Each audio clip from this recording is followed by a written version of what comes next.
Thank you for listening to the show on Really Big Something Channel. October 24th, 2017. You know, notice whenever Hillary is confronted with overwhelming evidence, she just says it's been debunked. Bill Clinton, no, that was all debunked. You mean Jennifer Flowers, Paula Jones, Kathleen Willey, Juanita Broader, debunked. It's all been debunked. So now uranium, it's all been debunked. No, that's all been well, what's been debunked? Name me one specific thing that was debunked. Just one. The 145 mil, was that debunked? The $500,000 checks the Kremlin cut to your husband, was that debunked? I mean, what? That you signed off on the uranium deal, was that debunked? That we handed over the strategic control of our uranium reserves to the Russians, who you say is our greatest enemy in the world, has that been debunked? Like, notice, it's just debunked. It's just debunked. That's our answer to everything. It's not going to fly. And I promise I'm going to stay on top of this. I guarantee you, my friends.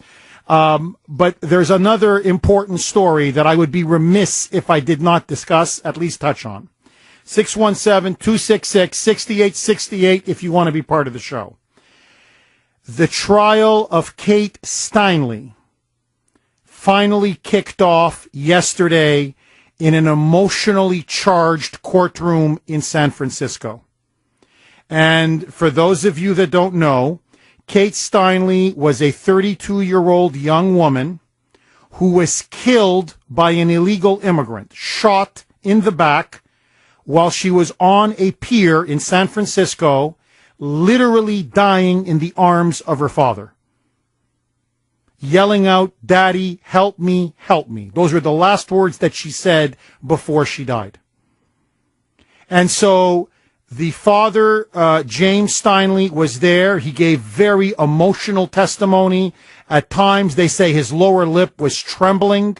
Her mother is there. Her older brother was there. But also there was the illegal immigrant himself, who had been deported 5 times. Not once, not twice, not even 3 times, but 5 times. 5. And in fact, had been released from jail, let go, 2.5 months before the murder of Kate Steinle took place. But because he was released in San Francisco, a sanctuary city, he was never deported. Had San Francisco not been a sanctuary city, then he would have been deported and Kate Steinle would be alive today. Instead, her father yesterday had to talk about the irretrievable, irrevocable loss that now he has suffered, and that of his wife, and that of his son, and that of all of the family members of Kate and her close friends. And as all of this was going on, all of this is going on, there he was sitting in the courtroom. Jose Ines Garcia Zarete. And Garcia Zarete was there surrounded by his family members who were there to give him emotional support. By the way, I want to know who paid for them to fly to San Francisco from Mexico. He's from Mexico. And who paid for that? For them to be there and be beside this thug and murderer. And he stood there, I kid you not, with massive large headphones with a Spanish translator. So, of course, we had to pay for the translator, we had to pay for the headphones, because even though Garcia Zarete had been deported 5 times, el amigo, el jefe, he still didn't bother to learn enough English. So, of course, Uncle Sucker, meaning us, the dumb gringo has to pay. The dumb gringo pays for him. The dumb gringo pays for the translator. The dumb gringo pays most likely for the families to come down and give him emotional support. Because according to the libs, the dumb gringo is the racist here. The victim here is not Kate Steinle. No. The victim is Garcia Zarete. He's the real victim. And so, as the father described, it was Kate Steinle's birthday. She had invited the family and close friends to come to San Francisco to celebrate her birthday. I've been, by the way, to San Francisco many times. It is a beautiful city. The politics is insane, but the city itself is gorgeous. Absolutely gorgeous city. And so they were taking a walk, and they were walking on the famed San Francisco Pier. And James Steinle recounted it was one of the happiest days of their life up to that point. She was happy. She, in fact, took a big selfie of her smiling with her father and dear friends. They looked at the beautiful sky. They noticed the beautiful birds. She was excited. Her mother was at home cooking a special birthday dinner for her, baking a cake. Everybody was looking forward to the night's festivities. And then all of a sudden, they passed by Garcia Zarete. And he was sitting on a chair, just spinning on a chair on the pier. And several minutes later, all they heard was boom. It was like a pop, as the father described it, a loud sound. And immediately he said, my girl, my daughter, lumped forward into my arms. And I did not know what was wrong with her. He goes, at first I didn't know she was shot. I didn't know what was wrong with her. And then I suddenly realized when I saw blood coming out of her back, oh my God, my little girl has been shot. She's just been shot. And as she lay on the ground, she was clutching her father, saying, Daddy, help me. Daddy, save me. Daddy, please help me. And that was the last words she ever said. His daughter was dead. What was her crime? What was her great sin? What did this woman do to be shot dead in her city, in her country, on that beautiful San Francisco pier? Her crime was she was an American. Her crime was she was a citizen who assumed naively that the local authorities and the powers that be, whether it be in San Francisco or California or America, would put the interests of the citizens first. That they wouldn't allow convicted criminals who have been deported 5 freaking times to be allowed to keep re-entering the country. That at a minimum, they would secure our borders to keep her family, and Americans safe. And that naivete, that crime of being an American citizen who naively believes in her own government and in her own laws and in her own country, cost her her life. And so now, this animal is on trial. And as he stands there laughing with his Spanish translator in his stupid headphones, his defense attorney is now coming out with the most ridiculous defense. And I'm telling you, the liberals are going to run with this, mark my words. It was a ricochet. According to the defense lawyers, this is going to be their defense. The gun just accidentally discharged. It was just, the problem's the gun. The problem is not Garcia Zarete. No. Hey, amigo, el jefe. Hey, watch yourself there. Whoa, hey, gringo. Hey, damo gringo. Be careful. Hey, don't you be a racist now and say this was Garcia Zarete's fault. The gun was actually stolen. It belonged to a federal agent in the Agency of Land Management. Somewhere, they don't know if he stole it or not. His defense lawyer says he didn't, whatever. He claims he just found it. So anyway, he found this gun, which apparently had been tested several months before, because it was owned by a federal agent, and it worked absolutely perfectly. It was in perfect shape. In other words, this gun doesn't just discharge for the hell of it. It was a good gun. It had been a tested gun.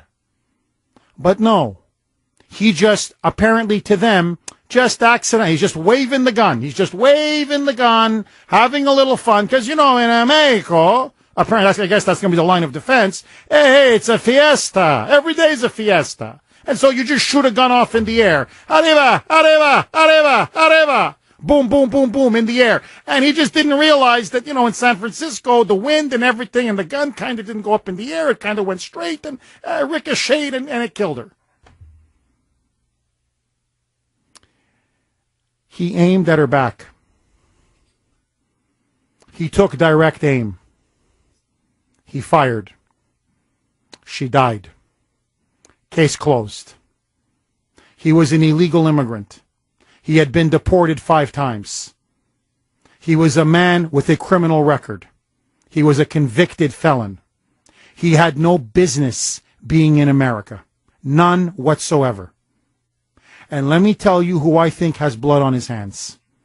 It's not just Garcia Zarete.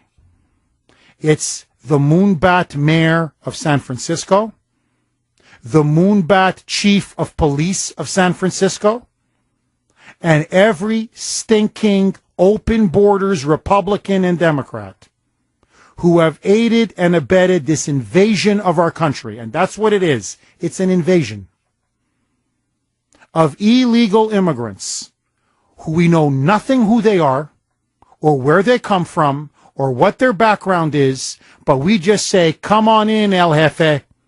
Come on in, baby. And we let them into our country. And Kate Steinle is one of many victims. She's not the only one. She's far from the only one. And these losers can't even pass Kate's law that says if you've been deported from this country several times, the next time you get deported, you should be arrested on the spot. They can't even do that. In her honor, in her memory. This man, this animal, should be convicted, and if there was any justice, should be sent to the electric chair. And I'll tell you why. I'll tell you why. Who's going to give Kate Steinle her life back? You want to talk about dreamers, liberals? You love the so-called DACA beneficiaries. You love the dreamers. What about Kate Steinle's dreams? What about her dreams? Getting married, having a family, fulfilling her ambitions. What about her father's dreams of walking her down the aisle, of maybe one day knowing the great joy and happiness that comes from having grandchildren? What about her mother? You don't think she had dreams for Kate? What about her brother? What about her closest friends?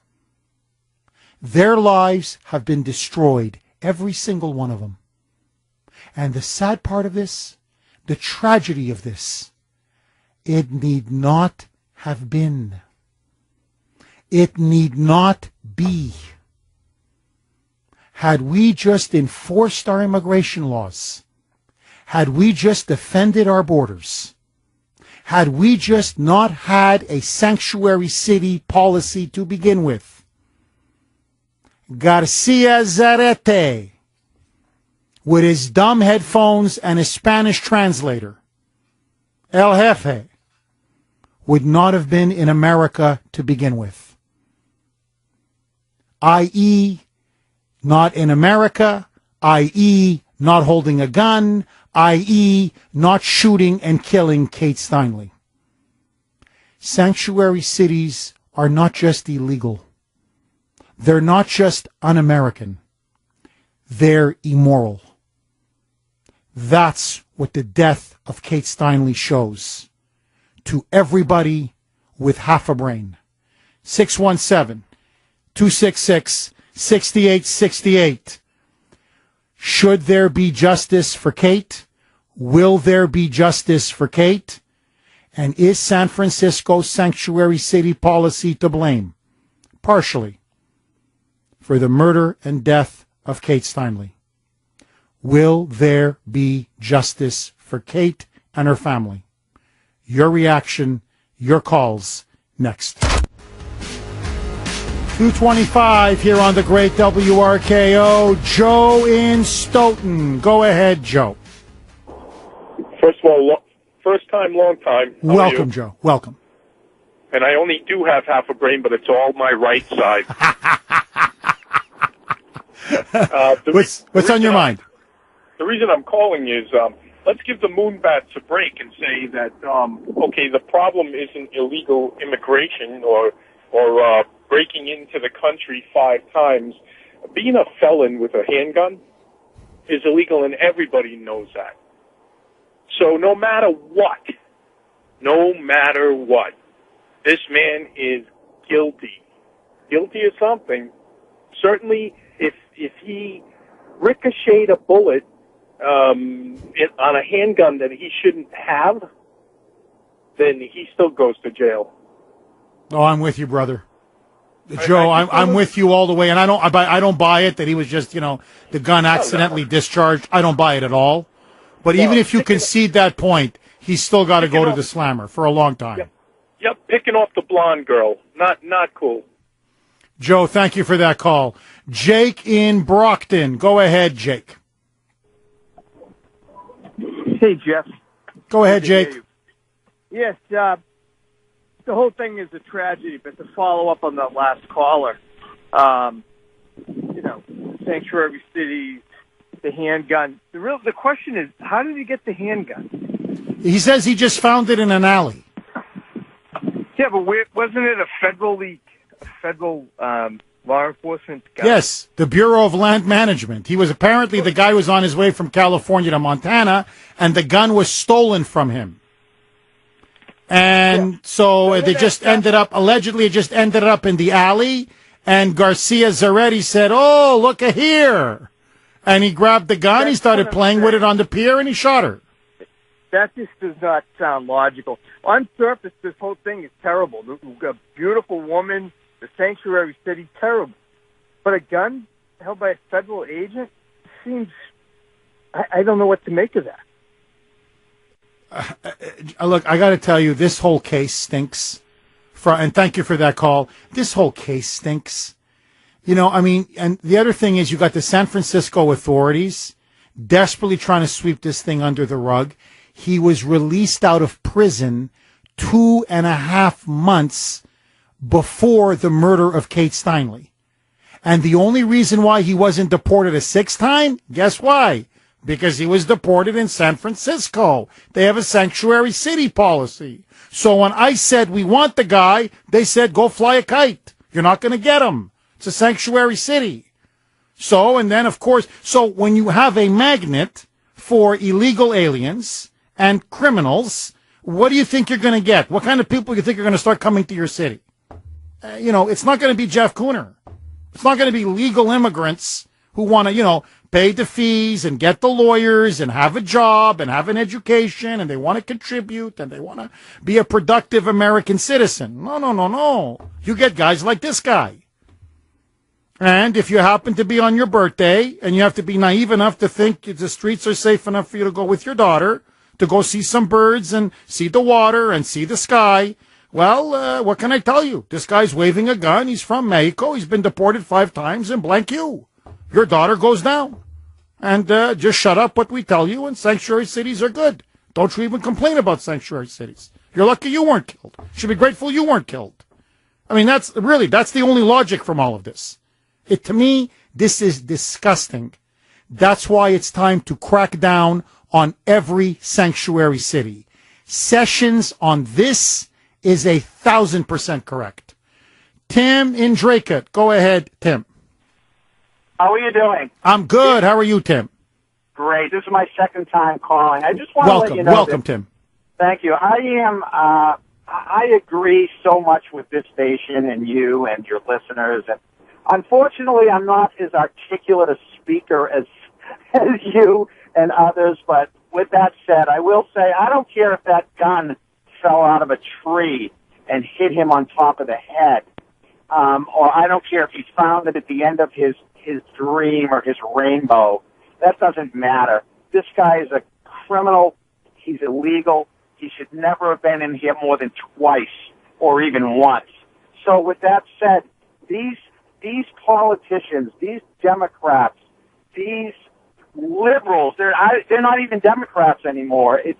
They're extremists. These people to politicize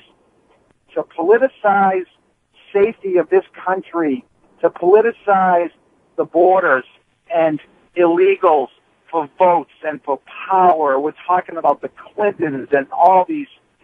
This is disgusting. This is un-American. This should be illegal. This should be unconstitutional. And I would say anybody with 1/4 of a brain. I'm with you, Tim. Look, I'm really up against it. But let me ask you, Tim, and let me ask all of you. Okay? Let's take Salem. Now, Sanctuary City. You know, Halloween. Okay? They got a beautiful little waterfront there on Salem. They got some nice Halloween activities. Think of you with your daughter, your son, it doesn't matter. And they go, Daddy, let's go and have a beautiful day together. It's my birthday, or let's celebrate Halloween. And there you are, just walking around, minding your own business, taking a nice selfie, enjoying the air, enjoying the sky, the birds, and all of a sudden, boom, out of the blue, and your child dies in your arms by an illegal immigrant who had been deported 5 times and a convicted felon to boot. Now, what would you ask yourself? How the hell was this guy allowed to even be in America? And instead of asking that question, they blame us for criticizing sanctuary cities.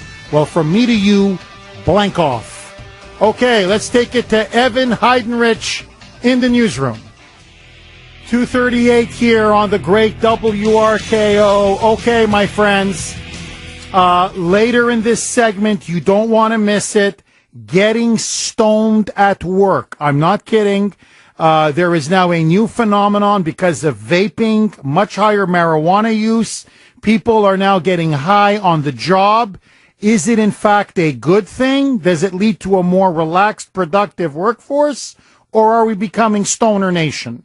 But first, my friends, joining us is Andrew Beckwith. He is the president of the Massachusetts Family Institute, an incredible organization. Andrew, thank you so much for coming back on the Kuhner Report. Well, thanks for having me, as always, Jeff. So, Andrew, I know there's a lot going on right now in terms of this effort to overturn taxpayer funding of abortion. Where are we now, and what do people need to do to end this monstrosity? Sure. Well, the first thing people need to do is know that your state tax dollars are going towards the funding of abortion in Massachusetts, and that's been true since the state Supreme Court decided back in 1981 that there was a constitutional right to have abortions paid for in our Commonwealth. And so what we're trying to do now, we've got about a month left, is to gather approximately 100,000 signatures to put a question on the ballot in November 2018 that would say there's no constitutional requirement to have tax dollars fund abortions in Massachusetts. So that's the first step. We've got about a month left to collect those, and we're just trying to get the word out so people know and can go to the website and volunteer. It's stoptaxpayerabortion.org, stoptaxpayerabortion.org, all one word. Andrew, just for the sake of argument, and as you know, I'm a very devout Catholic. I'm pro-life. I believe in the dignity of life from conception until natural death. But just for the sake of argument, okay, and I think most of my audience probably agrees with me, but I know a significant chunk doesn't. For those that are pro-choice or pro-abortion rights, however you want to phrase it, why should they have tax dollars be used to pay for an abortion? Even if you're pro-abortion rights, even if you're so-called pro-choice, why should your money or my money or anybody else's money go to pay for somebody's abortion? I mean, if you want it legal, fine, it's legal, but why should you or I or any taxpayer pay for it? Right. I mean, that's the question. And at the federal level, we've answered it with the Hyde Amendment, which prohibits federal tax dollars to go into abortion because the Congress recognizes that this is a very divisive issue in the country, and so it's one thing for it to be legalized, which is still very controversial, and I hope someday Roe v. Wade is overturned. But in the interim, forcing people to use their tax dollars on it is not something Congress wanted to do at the federal level. I mean, under Massachusetts law, abortion is still defined as, and I'm reading a quote here, the knowing destruction of the life of an unborn child. That's still in the Massachusetts general laws. It's been sort of overruled by the Roe v. Wade case. But why should Massachusetts tax dollars go to fund something that, although legal, is still recognized by Massachusetts statutory law as the knowing destruction of the life of an unborn child? Andrew, you're completely right. Don't get me wrong, 1,000%. But again, let me play devil's advocate, just for the sake of argument. It's an embryo. It's a fetus. It has no rights. It's just another medical procedure. Okay, let's just concede the argument just for the sake of argument. Well, if I got to get my tonsils taken out, Andrew, or if I got to get heart surgery, or whatever medical procedure needs to be done on me, why should you or Brittany or Jared or the listeners, why should taxpayers have to pay for a major procedure for Jeff Kuhner? In other words, even if you accept all the premises of the left and liberals, right, this is just a medical procedure. It's not destroying a human life. It's an embryo. It's a fetus. It's nothing. It's just tissue. Then why would they say that you and I have to have our money coerced and taken from us to pay for somebody to have an abortion? Well, under the law in 1981, there was an exception for if the life of the mother was at risk, so that you could still use taxpayer funds to pay for an abortion if the life of the mother was at risk. And what the court said is that was discriminatory, because it's the only procedure for which you have to require the life of the mother to be at risk in order for state funds to pay for it. So that was part of their reasoning in overruling the law and saying that you have to pay for all abortions. For everybody. So we see now just in the past year, Planned Parenthood has received $2.8 million of our taxpayer funds. Well, I mean, Andrew, look, I woke up this morning, and I don't know how you feel sometimes, but I woke up this morning, and I don't know, I kind of discovered my more sensitive side. And, I'm thinking today maybe I'm a woman. I'm just thinking right now, Andrew, can I get a sex change operation? I'm just saying, on the taxpayer's dime. I mean, could we do that as well? I mean, since we're paying for everybody's procedures here, how exchange operation for the Kuhner man? Well, I mean, that's the direction we're going. I wouldn't advise it, but you probably could get it paid for. Andrew, all right. Now, where is the Catholic Church on all this? Because I haven't been hearing this from the pulpit. I haven't been hearing this from the altar. They're not telling people to sign up to stop having taxpayer dollars be used to pay for abortions. Why are they suddenly gone silent, Andrew? Well, I mean, you'd have to ask them. It'd be great to get the Cardinal on your show and see what he says. I mean, I know he's pro-life, and he worked very strongly on stopping or helping to stop assisted suicide, so on the other end of the life spectrum back in 2012. But the Archdiocese, as I understand it, issued guidance to their parishes a few months ago, shortly after this campaign was announced, that you're not allowed to collect signatures on church property for anything. So effectively, cutting a vast reservoir of support and signatures off from many of the faithful Catholics who were going about this campaign. The head of the campaign, Tom Harvey, is a wonderful Catholic man, attorney, who this is a real passion of his. So I know he's disappointed.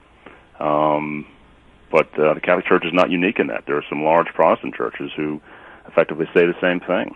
And I don't know whether it's a fear of losing tax-exempt status, which they shouldn't have that fear because they're perfectly within their rights to do this type of thing. This is an apolitical, nonpartisan, issue-based campaign, and churches can certainly support that by allowing people to collect signatures, after the service, without any risk of losing tax-exempt status. So, Andrew, I don't want to put words in your mouth, but what you're essentially telling me is, on one of the seminal issues of our time, and one of the seminal issues, obviously, of the Catholic Church, which is to defend the unborn, that the church leadership, the church hierarchy here in Massachusetts, on this issue is essentially AWOL.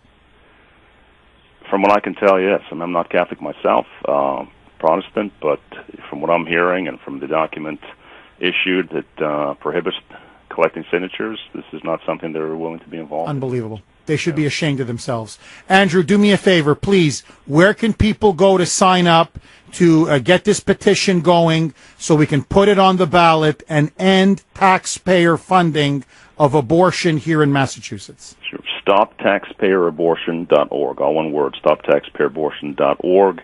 If we get 1,000 volunteers to collect 100 signatures each, which you can do, on a weekend at Stop and Shop at Market Basket, we'll have our goal and make it on the ballot. We've got 700 volunteers so far, so if we get, 300, 400, 500 more, we should be in good shape.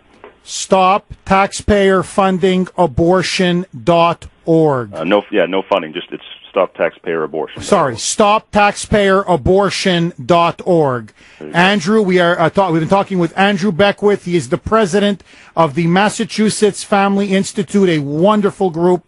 Andrew, keep up the good fight, buddy. Will do. Thank you, Jeff. Take care. 617-266-6868. Okay. Are we becoming Stoner Nation? Or really now, do we have to start catching up with the times? Okay. Big story in the New York Post, and it could apply, by the way, not just to New York, but to here in Massachusetts. So as you know, we have legalized marijuana. New York has decriminalized the use of marijuana. And so what's now happening is that increasingly people are now getting stoned. I mean, they're getting high at work. And what's really changed everything, according to this piece in the New York Post, is the rise of vaping products, the rise of near odorless vaping, which you can hardly even smell the marijuana anymore. That this is essentially a new form of consuming marijuana. You don't have red eyes, allegedly, by using vaping. You don't get the munchies. You're not lethargic. So some of the other side effects of marijuana are essentially obviated by the use of vaping. And so now you have people, for example, there's a woman, Amy, she goes by Amy S. She is the CEO of an internet startup with more than a dozen employees. She says, I have a high-pressure job, and she says to deal with the stress, she goes, I'm not embarrassed about this. During my lunch break or whatever, I will spend 20 minutes or so puffing and making phone calls. She'll be calling her advisor, her lawyer, her CPA, her dad, and she says she does it because A, it just does not have the stigma it used to have, and B, it genuinely relaxes her and enables her to truly be productive on the job. You have other people who work in the financial services industry in New York, many of them in their 20s, say, if I have to do a presentation, if I have to do a PowerPoint or whatever, or meet with a major client, yes, I will have a couple of the puff. I will vape, smoke some marijuana, and it calms me down. It relaxes me. It takes some of the tension or the edge off. And ironically, I find I'm even better at my job and more productive. So, at least in the white-collar world, they're now seeing a lot more people vaping on the job. Where it is still a big taboo is, believe it or not, in the blue-collar business. And I can see why. People who work at construction sites. A foreman came out, he's quoted in the piece, saying, I caught a guy on the roof, and he was vaping on lunch break, and I fired him on the spot. Why? Because you're dealing with heavy equipment, heavy machinery, people's lives hang potentially in the balance. You cannot be impaired in any way, shape, or form. And so, at least in the construction industry, maybe if you're in trucking, you're on the road, yes, you don't want people getting stoned on the job, or vaping, as they say. Now, let me just say this, and then I want to throw it open to you.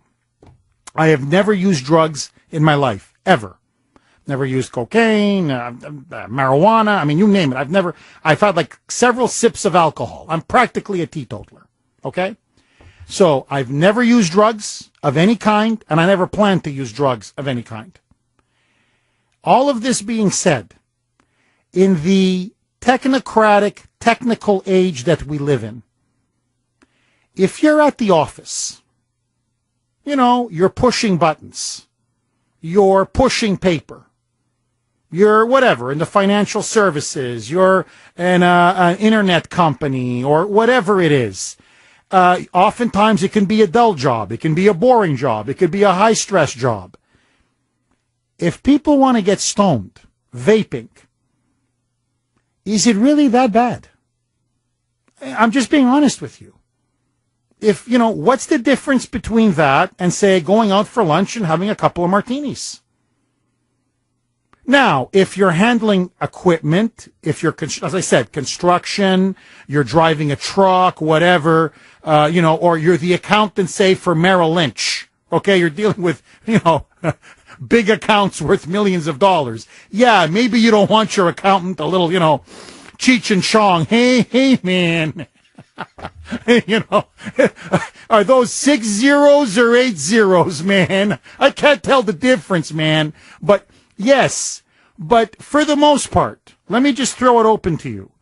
Should vaping be a firing offense? If you're in a white-collar job, is it such a bad thing to have employees who are essentially a little bit high or feeling a good buzz from having smoked marijuana?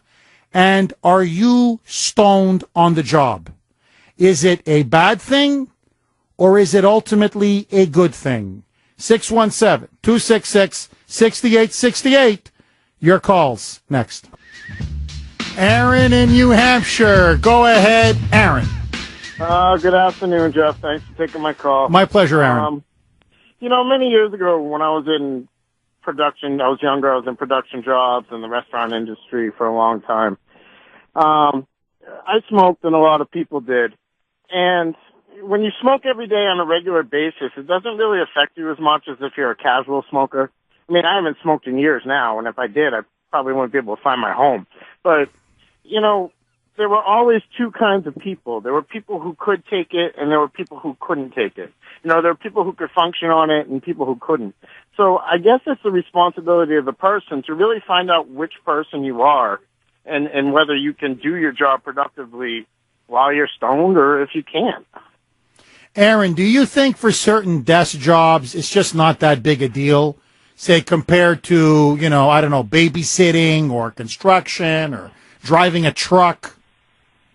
Well, babysitting, I'd say no. I mean, you have someone's life in your hands. That's different. And I guess for more of the mindless jobs like production or cooking where you're doing the same routine and prepping every single day and things like that, it's not that big of a deal. But something else where, like when I went into sales, I couldn't smoke weed, but there were a lot of guys who were sales professionals that did smoke weed and they were absolutely fine. And I don't know how they did it, but I couldn't have done it. And you want to be on point for that. But, Aaron, buddy, I hear you. Look, I know some salespeople. Forget having a little puff. They're going through 3 or 4 martinis or 3 or 4 cocktails at lunch. And they're still getting clients to sign on the bottom line. So all I'm thinking is, if you're going through 3 or 4 martinis at lunchtime, what the hell are you drinking at home after dinner? That's what I want to know. I could go on for another segment, but guess what? Time has come to an end. I need another hour. I gotta go. Bye-bye. The voice of Boston is you. 680 WRKO Boston, 93.7 WEEI HD2 Lawrence, Boston. It's 3 o'clock.